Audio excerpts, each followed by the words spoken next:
Truth to today's video. I want to chime in with a quick impromptu video. In today's video, I want to talk about Nick Cannon was a blood sacrifice that went wrong. Yes, Nick Cannon was a blood sacrifice that went wrong. First things first, I want to say, you know, uh, I want to send positive energy to Nick Cannon. Get well, get rest. You know what I'm saying? I know you're gonna overcome this journey. This is not negative towards Nick Cannon. Like I said, I'm coming at this from a metaphysical point of view. Nick Cannon is very spiritual. Nick Cannon is actually, somebody I look up to. I won't say idol, because you're not supposed to idolize anything, but he is somebody I look up to. Nick Cannon is a very powerful person. And I'm gonna tell you what happened on the metaphysical level. See, Nick Cannon had a sold out show at the Madison Square Gardens last night.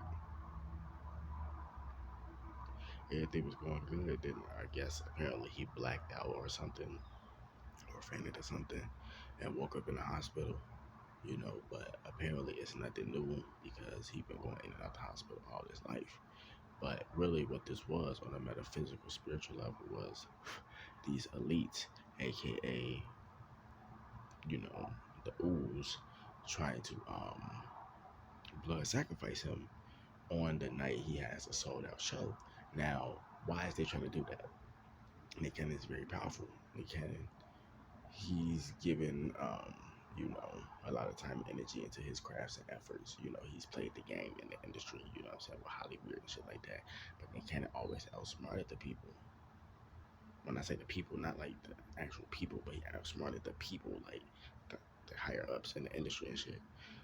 And he's still going. And he recently came out with an interview with Professor Griff. I'm not sure. You probably can still find it. Pretty sure somebody downloaded that shit when they first dropped. I haven't really looked into it. I seen like first couple hours of it. You know what I'm saying? But this was like a couple years ago. He did an interview with Professor Griff, and they was talking about how so-called black people, and I'm saying so-called because that's not our true identity. So-called black people are the true chosen people, are the true Hebrew Israelites. You see what I'm saying? Which is 100% true. And he was saying that stuff and shit like that, and they was label him as anti-Semitic. Professor Griff, they already tried to label him as that, but we can't be anti-Semitic if we're already Semitic.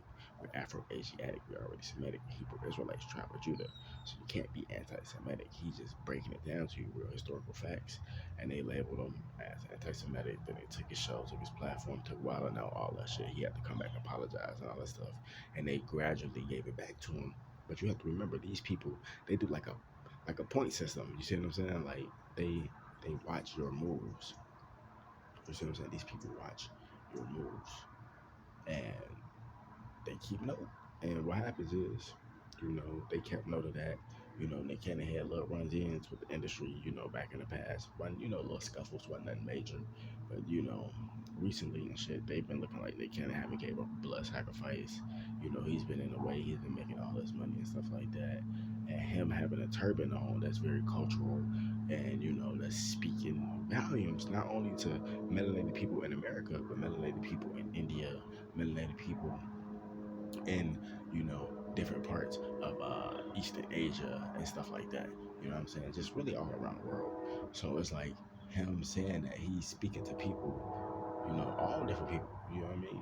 He's speaking to especially a lot of people that's in the Middle Eastern area in that region, but he's speaking to people in America because he's the American figure. So you see how that works, and then he's speaking to all the other people that's just around, that's just watching and spectating what's going on. So he in the way, and they tried to get rid of him. And the reason why they tried to get rid of him when he had a sold out show is because that's where all the energy and shit is flowing. That's where all the energy is flowing. Like, he got all that energy, people sending to him and shit. That's a perfect time to sacrifice him because his body gonna be full of adrenaline, aka adrenochrome and shit like that. Real shit. And they don't always do that, but they do it for certain type of people.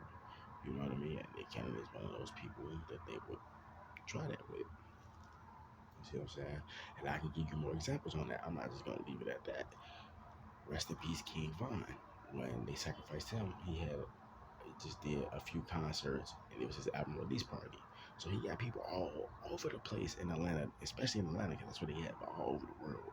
But especially where he at, giving him positive energy and love.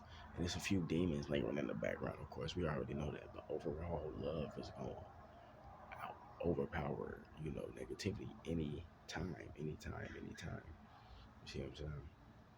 So, yeah, man, shit is wicked out here. You see what I mean? And that's not only King Von. You know what I'm saying? Same thing with Young Dolph. They sacrificed him around the time he was about to drop his shit. He got all the people celebrating him, and Makitas, all that shit, all that positive energy people, they sacrificed him. And they did that for everybody else. You see what I'm saying? They did that with PNB. They did that with all these people, man. Takeoff. Look, Takeoff now, they was doing their album release party. They get all their energy, man. Even though he was chilling in the background peeping it, they know they was full of energy because they know deep down they was feeling it. Wake the damn up.